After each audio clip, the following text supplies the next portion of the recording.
Greetings everyone. I'm Precious Chungu. I'm a student at the Copper Belt University, pursuing a Master of Philosophy in Electrical and Electronics Engineering. I'm working under the supervision of Dr. Musa Ndiaye and Dr. Francis Malani. I'm grateful to be part of the 2023 IEEE IAS Global Conference on Renewable Energy and Hydrogen Technologies.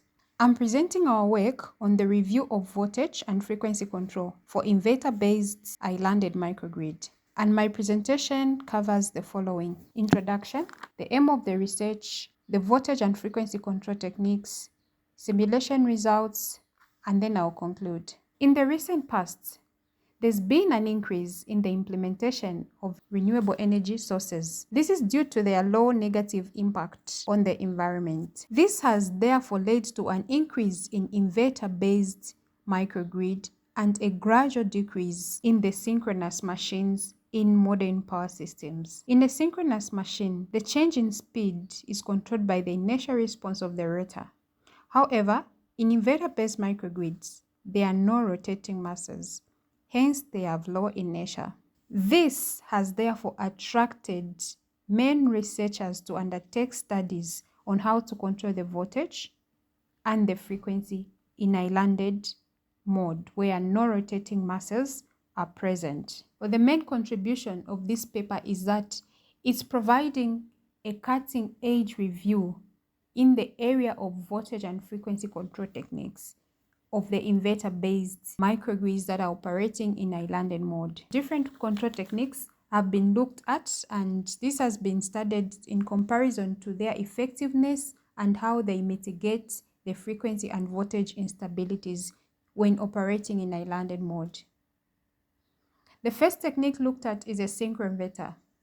A synchroinverter imitates the mathematical model of the round rotor of the synchronous machine on the assumption that inductances of the stator are kept constant and all the effects of the damper windings are neglected. In a synchroinverter, the imaginary moment of inertia is made smaller than that of the synchronous machine. This is to improve the frequency droop response speed.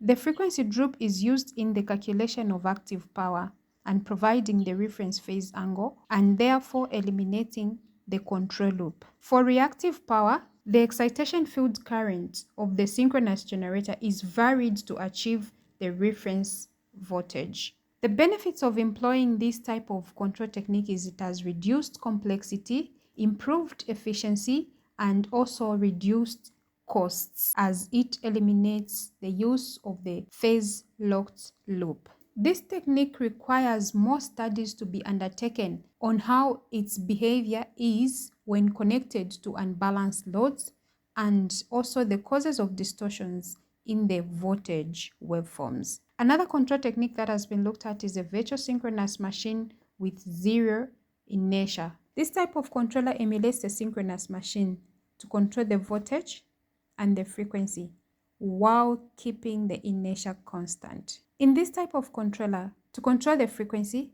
the following equation has been implemented, and to control the reactive power, the following equation has been implemented. Filtering of harmonics at the point of common coupling during abnormal operation in this type of a controller is done by the Boxcar filters. The implementation of this type of controller can be improved greatly while increasing the power electronic converter-based microgrids in a power system to possibly the maximum of the installed capacity. This can be achieved while the steady state is kept constant. The drawback of this type of a converter is that it has an increased load disturbance and increased rate of change of frequency, which compromises on the quality of the frequency.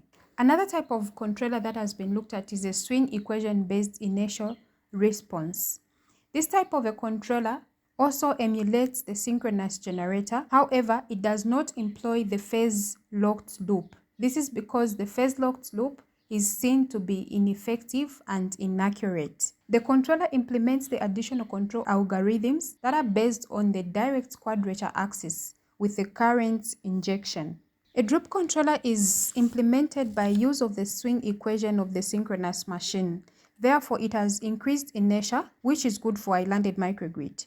However, more studies are needed to be carried out on how the saber interacts with other controllers in a power system. The saber employs the synthetic filters to measure the rate of change of frequency and also improve the active power quality of the system. This therefore improves the quality of the frequency in a saber controller. In a saber controller, however, there is need to carry out more studies on how the saber can interact with other controllers in a power system.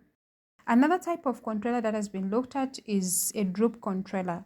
A droop controller is used to control active and reactive power in inverter-based microgrid, but without the use of synthetic inertia. At the load interface, the measured voltage and current are transformed into the direct quadrature synchronous reference frame. That is for active and reactive power calculation. A low-pass filter is implemented to eliminate harmonics that might be present during power measurements. The low inertia in this type of a controller causes instabilities in the frequency waveform. To generate the reference voltage, the measured reactive power is subtracted from the reference power. This is then subtracted from the external set point voltage. MQ is the droop constant for the reactive power. Another type of controller that has been looked at is the virtual synchronous machine. The virtual synchronous machine is implemented to emulate the conventional synchronous machine's governor and automatic voltage regulator by use of the swing equation. The inertial coefficient of the system is inversely proportional to the rate of change of frequency. Therefore, low inertia in a system compromises the system's frequency, while high inertia may lead to oscillations in the active power. This means that inertial coefficient should neither be too high nor too low. In a virtual synchronous machine, the damping coefficient Kd is responsible for the elimination of oscillations that might be present in the active power. The difference between the speed of the rotor of a virtual synchronous machine and the actual frequency of the load is very similar to the damping effects of the synchronous machine. TA is equivalent to the mechanical time constant in a synchronous generator. In these results, 3 control techniques have been implemented and the simulation results have been compared using Simulink. The simulation results have been done at different load conditions. So at 0.4, the load has been increased and we see a step rise in the output power. This is due to the increased current due to the increased size of the load. During simulation, the voltage remains stable. However, we see oscillations in the output power of the virtual synchronous machine.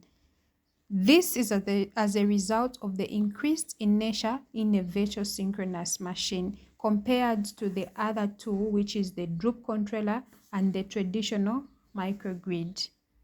Further, 2 control techniques, which is a droop controller and the virtual synchronous machine, have been connected in parallel for the purpose of power sharing.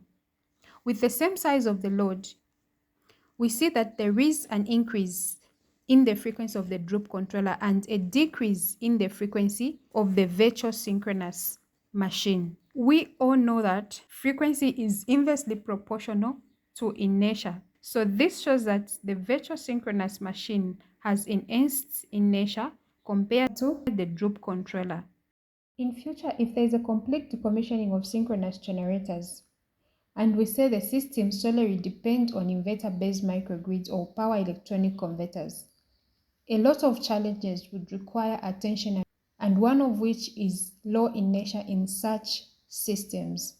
In some of the countries such as Denmark, the use of synchronous condensers is one of the proposed solutions for providing inertial support to the power systems. These are already being successfully implemented for reactive power control. In conclusion, for inverter-based islanded microgrid, our main goal is voltage and frequency control. So despite the oscillations in the power output of the virtual synchronous machine, it has increased inertia, which can also be adjusted using the damping coefficient to suit the system requirement. The following are some of the references that have been used. Thank you once again for this opportunity.